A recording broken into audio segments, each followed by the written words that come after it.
Los invito al libro de Isaías, capítulo 26. Vamos a meditar en torno a dos versículos, el versículo 20 y el versículo 21. El mensaje en esta hora lleva por título El llamado de Dios. El llamado de Dios que se extiende a la humanidad. No se limita al pueblo de Dios, se extiende a la humanidad.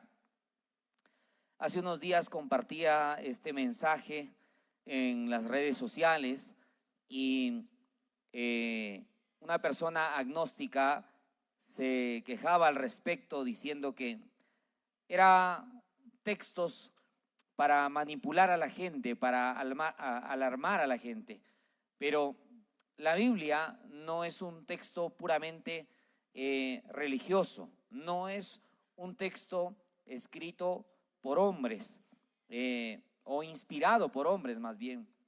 Es un texto que obedece a la existencia de un Dios, a la soberanía de un Dios y al deseo de un Dios. Y esta palabra no es una palabra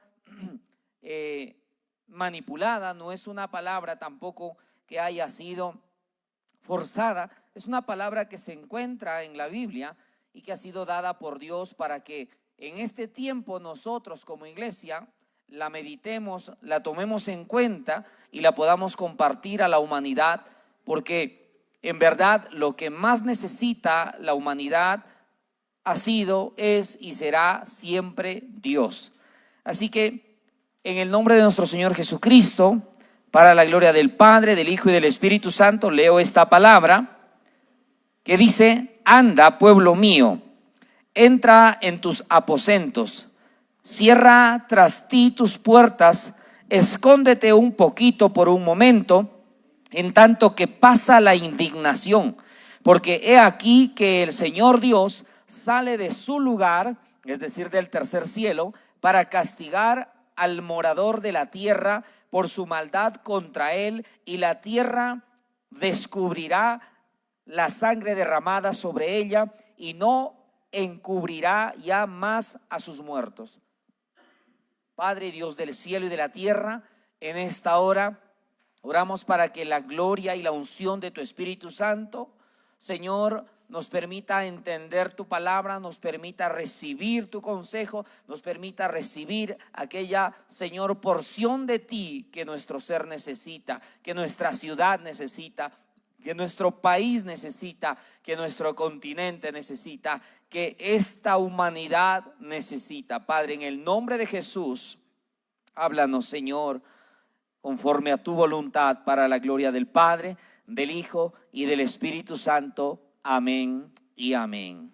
Bien, esta palabra tiene un origen hace prácticamente 3000 años, pero es un libro de profecía. La profecía escrita por el profeta Isaías, obviamente no por su propia voluntad, sino por la inspiración del Espíritu Santo. El Espíritu Santo le habló al profeta y le dijo estas palabras: háblale al pueblo, háblale a la humanidad y diles que el Señor se ha molestado, se ha incomodado.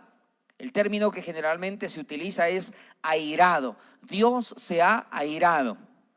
Dios es una persona como usted y como yo, en el sentido de que Dios posee sentimientos.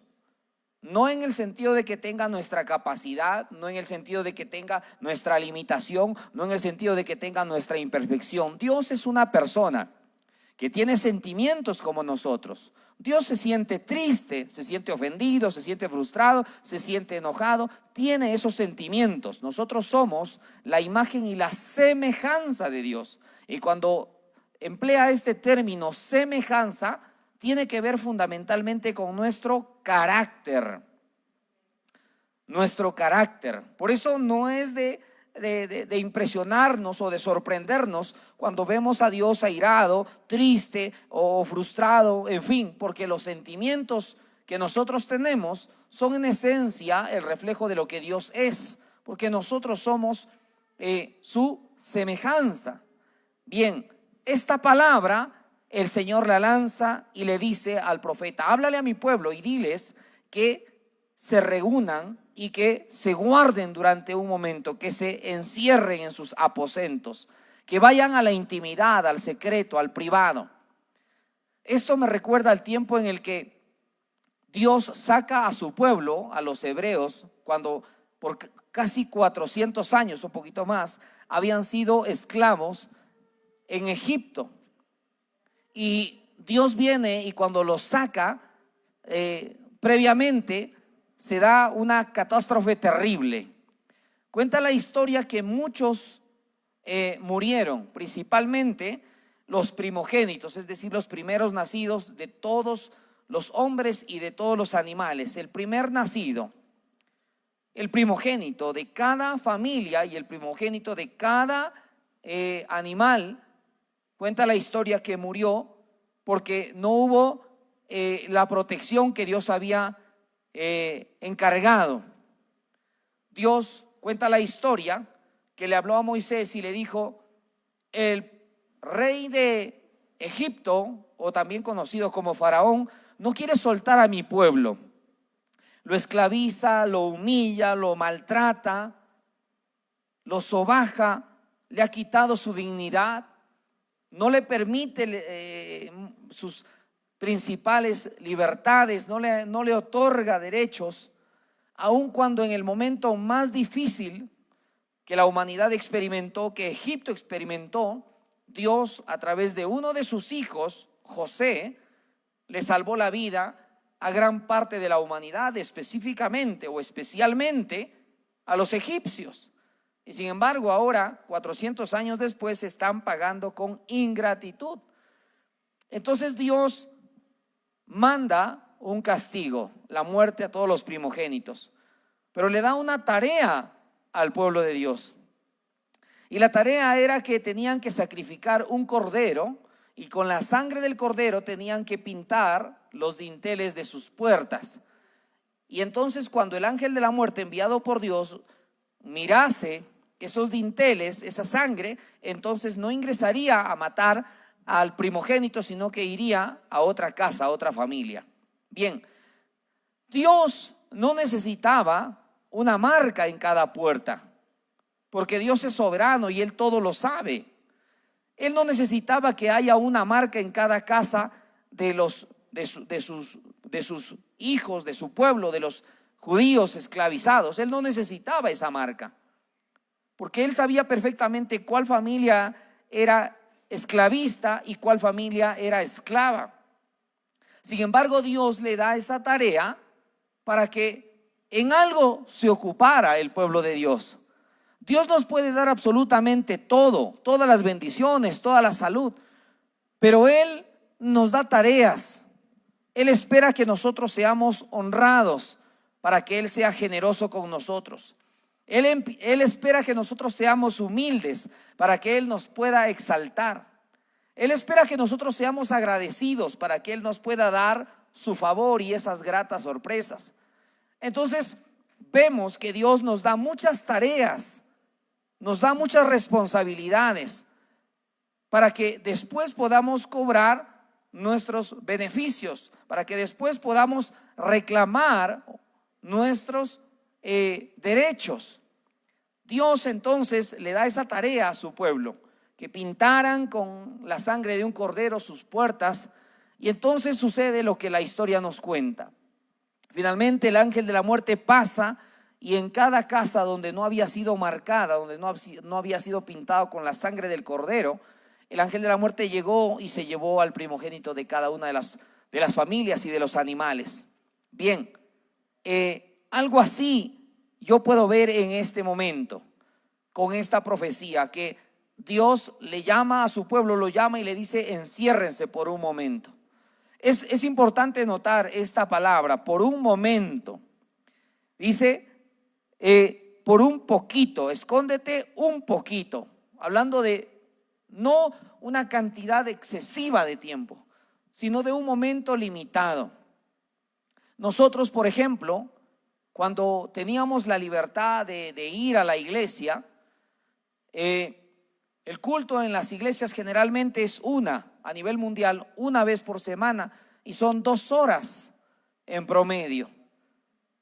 La semana tiene poco más de 150 horas y de las 150 horas ocupar solamente 2 para congregarse, obviamente es bastante poco, pero ese poco y todo lo poco en las manos de Dios, en la presencia de Dios, siempre va a ser mucho.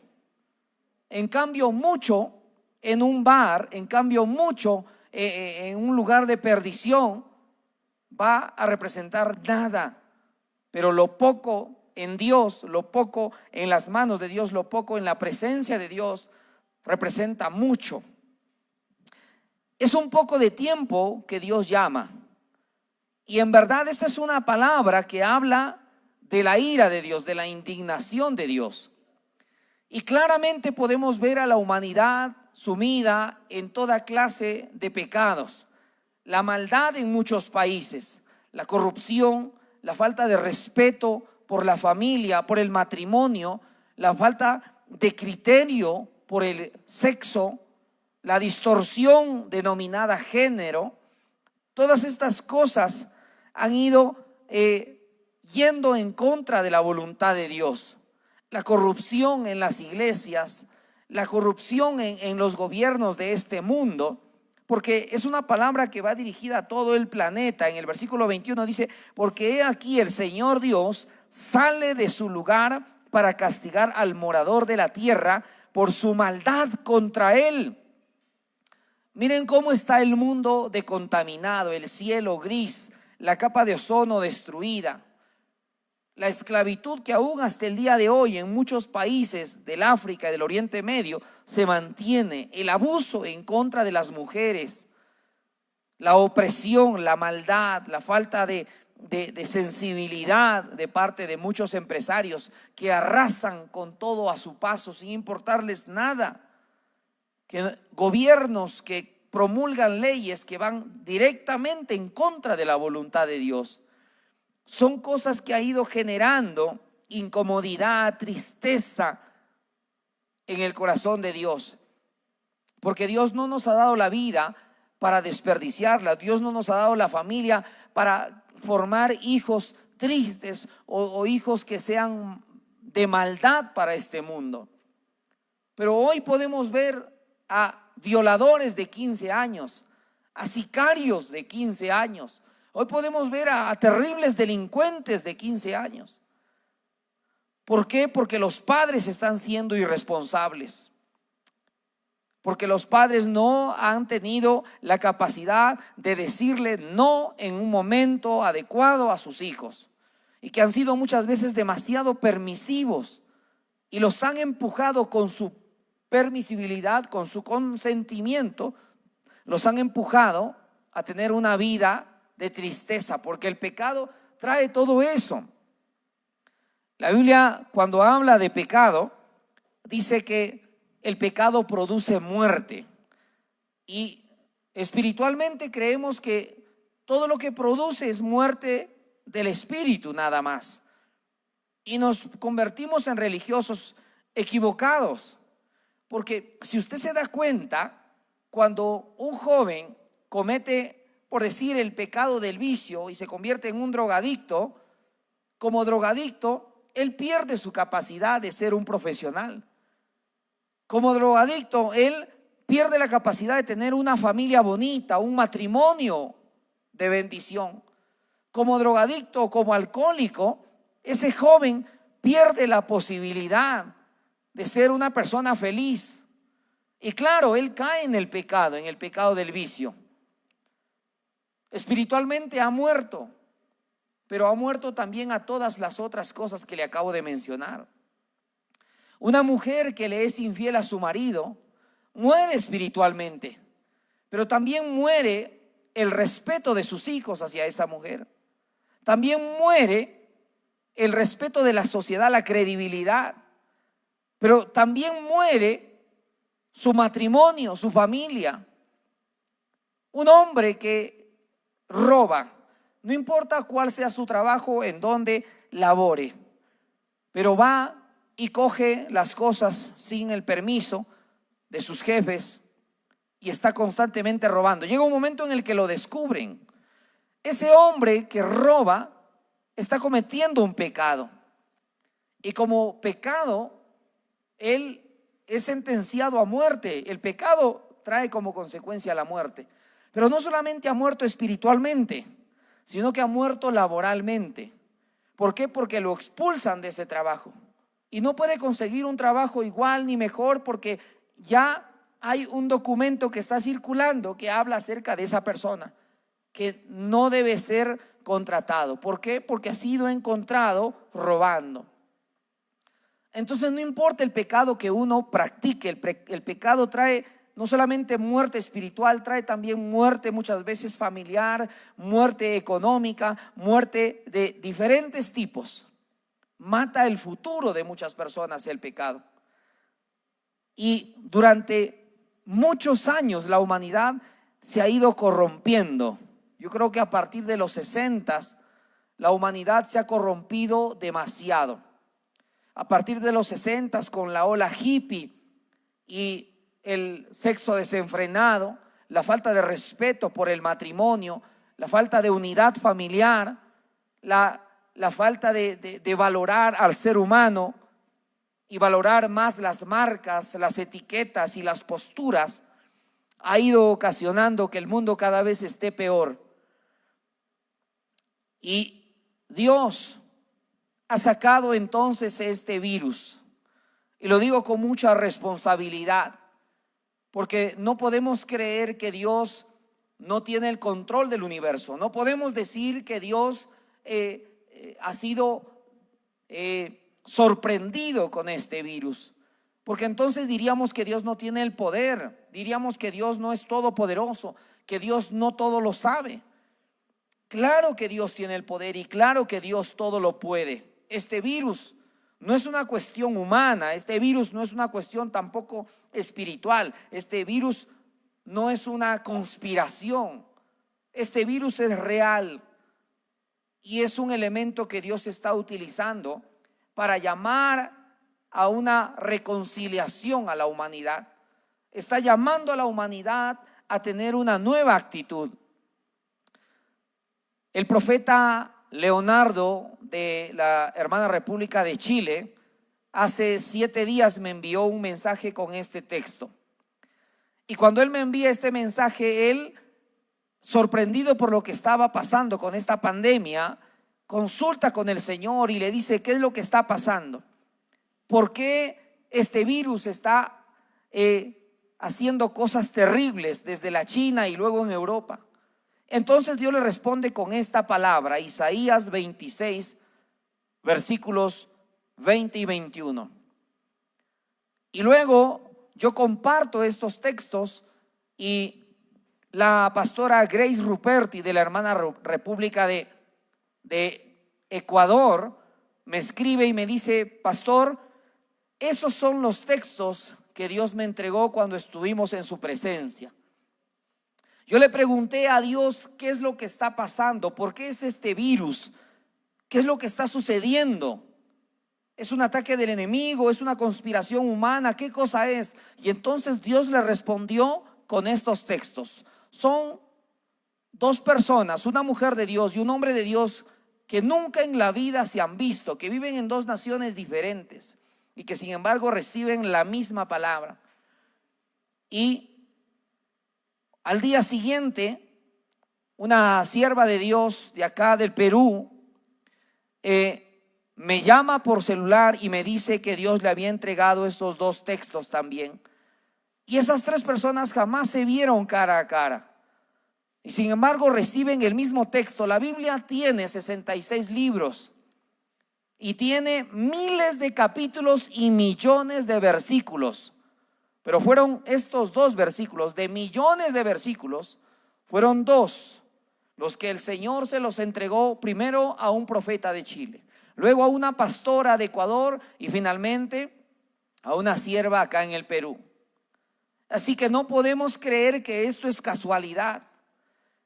Una falsa profeta empezó a decir que debemos salir por las calles a regar aceite, a regar sal y a realizar actos proféticos en contra de ese virus. Digo que es una falsa profeta porque primero no ha recibido una palabra de Dios audible. Y no podemos dejarnos llevar solamente con actos por actos proféticos. Dios se va a conmover con un corazón contrito y humillado. Dios se va a conmover con una mujer viuda que traiga una ofrenda delante del Señor. Dios se va a conmover con un hijo que honre a sus padres y que sea capaz de, aunque pase el tiempo, ser solidarios y ser generosos con ellos. De eso se conmueve Dios. Ese es el más grande acto profético que pueda hacer un ser humano. Dios se conmueve de un pastor que aún en medio de la necesidad, en medio de la angustia, en medio de la pobreza o de la limitación material, económica, ese pastor, esa pastora sigue predicando la sana doctrina, sigue predicando la palabra de Dios y no trata de entregar un mensaje que manipule a la gente, que extorsione a la gente. De eso se conmueve Dios. Dios se conmueve de una persona que en medio de su necesidad se atreva a mirar al que está al lado y que vea su necesidad y que haga algo al respecto. De eso se conmueve Dios. No de un acto profético. Porque ¿qué sentido tiene que yo tenga una vida de pecado, de ambición, de mentira, de adulterio? Que yo sea un mal esposo, un mal padre, un mal ministro de Dios y que sin embargo coja un puñado de sal y eche en mi ciudad. Coja un jarro de aceite y lo riegue en la plaza de armas de mi país, de mi ciudad, de la capital, y diga: reclamo esta ciudad, protejo esta ciudad contra el virus. Eso no tiene sentido, porque el virus, hermanos, es algo real, es algo físico.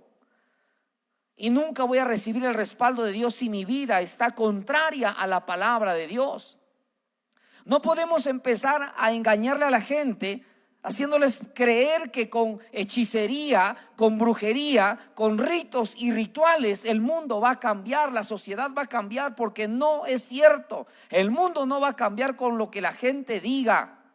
El mundo no va a cambiar con los ritos y los rituales. El mundo va a cambiar cuando nosotros como cristianos empecemos a vivir la palabra de Dios y seamos honestos, seamos humildes, seamos generosos, seamos agradecidos, seamos misericordiosos.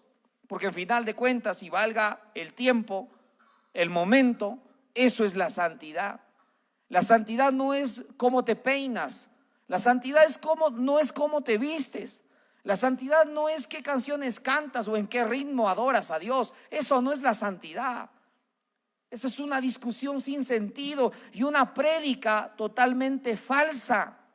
La santidad, vuelvo a decir, es ser honesto, ser solidario, ser generoso, es honrar a los padres, es no, hablando vulgarmente, no sacarle la vuelta al esposo, a la esposa. Eso es la santidad. Dios me impresiona que con una cosa tan pequeñita, un virus, ¿sabe usted? Un virus es completamente imperceptible al ojo humano. El ser humano no puede ver al virus simplemente. Necesita de ciertos aparatos y de cierta tecnología para poder identificarlo. Y es algo tan pequeño, tan minúsculo, que está generando un caos, un terror, pero no local, ni regional, ni nacional, sino mundial. Los continentes están aterrados. Los países están cerrando sus fronteras con una cosa tan minúscula, tan insignificante. Y esa cosa tan pequeñita, todos los virus han sido creados por Dios. Todos los virus han sido creados por Dios. Todas las bacterias, cada ser humano, todos los animales, todas las plantas, todos los vegetales, el universo entero y todo lo que en él habita es la obra del poder de Dios. Dios lo ha creado. Prácticamente todo lo que se encuentra en el universo ha sido creado por Dios por el poder de su palabra. Solamente nosotros, los seres humanos, no hemos sido creados por su palabra, hemos sido creados por sus manos. Una cosa tan pequeña nos dice que somos insignificantes, nos dice que sin Él no podemos, nos dice que somos limitados. Una cosa tan pequeña nos hace caer en todo nuestro ego, en toda nuestra arrogancia, en toda nuestra vanidad. La vanidad ha sido golpeada por un pequeño virus, un insignificante ser. Porque uno puede estar en su casa y en la casa puede tener las ropas más finas y no las utiliza porque solamente está en su casa las 24 horas del día, los 7 días de la semana. Esas joyas no sirven de nada. Ese vehículo, sin importar la marca que sea, no sirve de nada porque no podemos salir, estamos en cuarentena. Esa plata que alguien pueda tener no la puede utilizar para ir al shopping, para ir al restaurante más fino, más elegante de su ciudad. Un simple virus nos ha limitado, nos ha hecho aterrizar, nos ha hecho volver, o por lo menos eso lo intenta. Porque qué triste sería, y vuelvo a decirlo, qué triste sería que después de haber pasado este tiempo de cuarentena, este tiempo que nunca jamás se ha dado en la historia de la humanidad, porque es la primera vez que la humanidad está tan aterrada que está cerrando sus fronteras. Qué triste sería que pasado esto sigamos siendo los mismos arrogantes, los mismos mentirosos, los mismos blasfemos, los mismos ateos, los mismos agnósticos. Qué triste sería que pasada esta situación sigamos enemistados con nuestros familiares. Qué triste sería que pasada esta cuarentena no hayamos aprendido a perdonarnos, a amarnos, a ser más humildes, a ser más solidarios, a ser más misericordiosos. De nada habría servido entonces esta situación y nuestra caída sería aún más fuerte.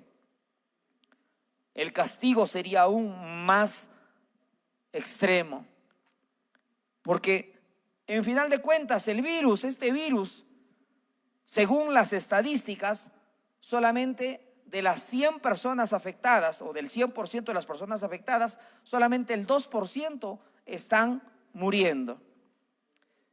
Otra de las cosas que me asombra de este virus es que el virus a las personas que les quita la vida son principalmente mayores de 60 años.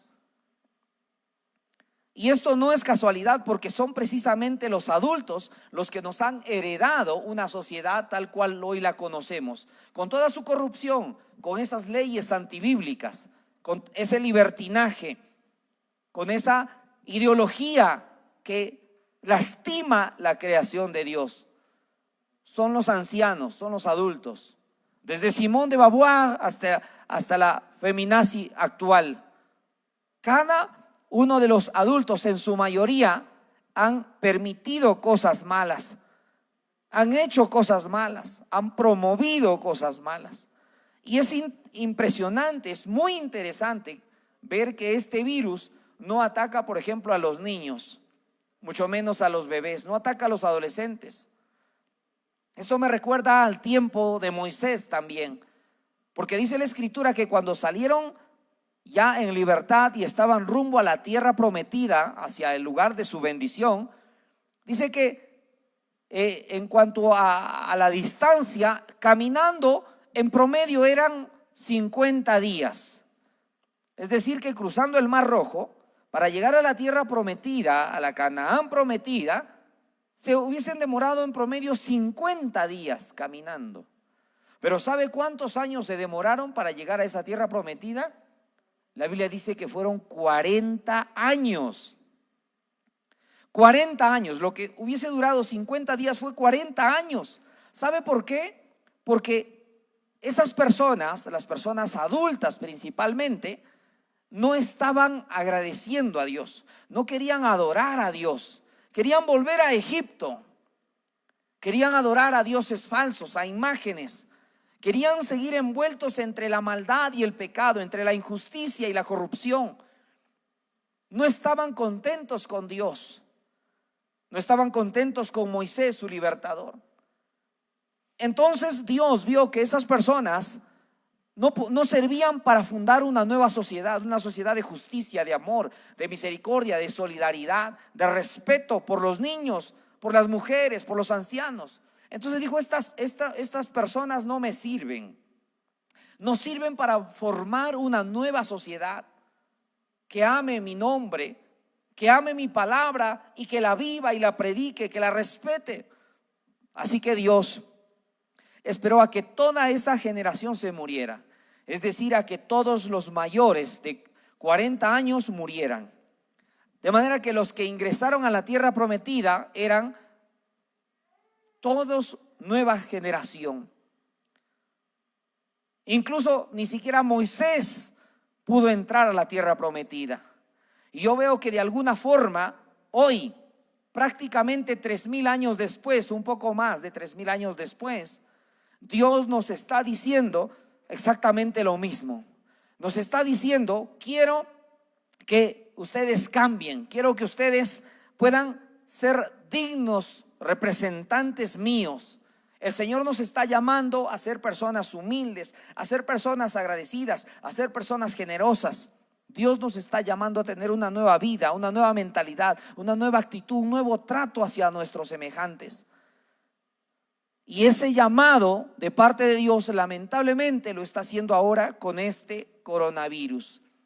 Algo que nos estremece, algo que a muchas personas les causa terror, espanto, miedo.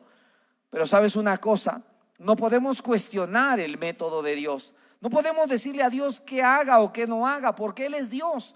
Y querramos o no, nos guste o no, Él siempre lo va a hacer. Porque Él es Dios, Él es soberano. Pero también debemos entender que su soberanía no es cruel, que su soberanía no es insensible. La soberanía de Dios es una soberanía que tiene misericordia. La soberanía de Dios es una soberanía que tiene amor. La soberanía de Dios es una soberanía que tiene sabiduría. Lo que Él hace, lo hace por el bien de la humanidad. Lo que Él deja de hacer, lo hace porque es lo correcto, porque es lo mejor.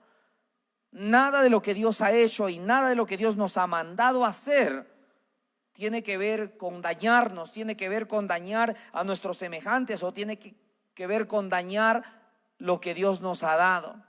Siempre lo que Dios quiere, lo que Dios nos pide, lo que Dios exige, lo que Dios demanda, tiene que ver con algo bueno, con algo que nos beneficia en final de cuentas.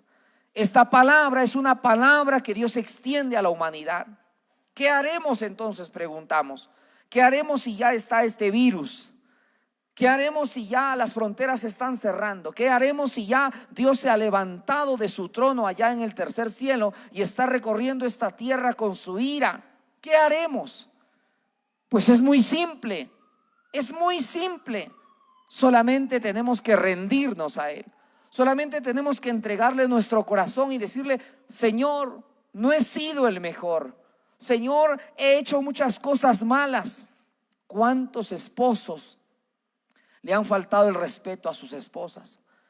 ¿Cuántos hombres han lastimado el corazón de mujeres? ¿Cuántos esclavistas hay